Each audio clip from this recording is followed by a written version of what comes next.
ходят хората на работа. Така не може да се ходи на работа.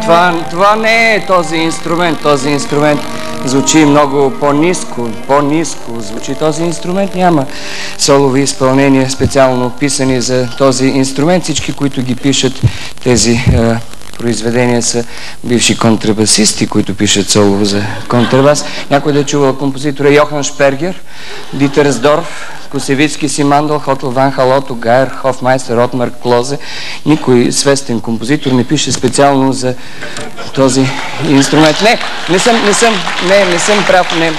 Не съм съвсем прав. От Моцарт има един менует, прекрасен, Кьохел 344. Умираш от смях. Не, всъщност по-добре. Сен-Санс, карнавал на животните, част номер 5. Слонът за соло контрабас и пиано. Дълго произведение. Алегрето помпозо дълго. Минута и половина дълго.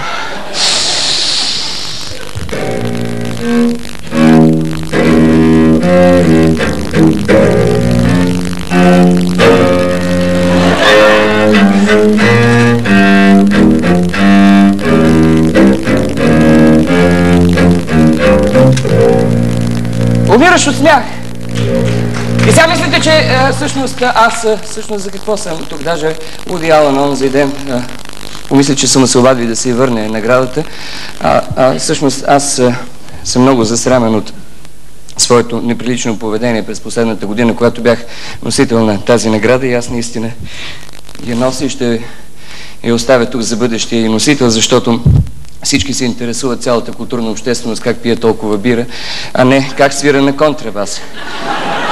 Всъщност, аз не съм сам.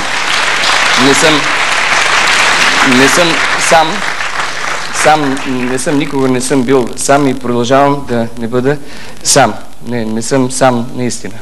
Аз не съм сам.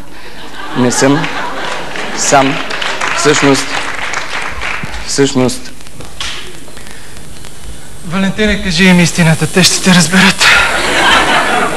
Истината е, че истинските контрабасисти мажат лъка с колофон.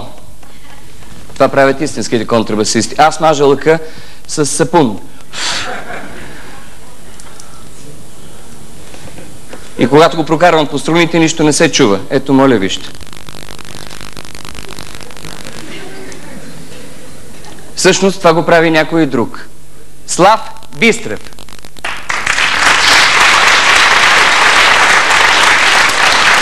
И сега ще ви покажем как става това.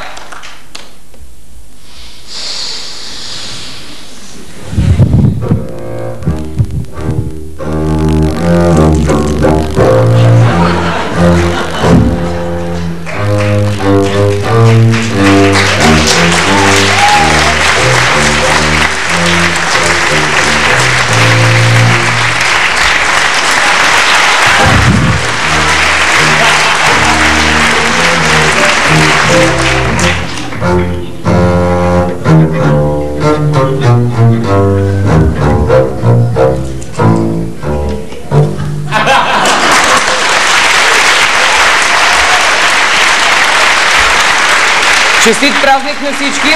Позволете да поздравим бъдещия носител на наградата ИКАР, която аз съм му донесъл в тази турбичка, с следното изпълнение.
Дами и господа, Валентин Ганев и Слав Бистрев.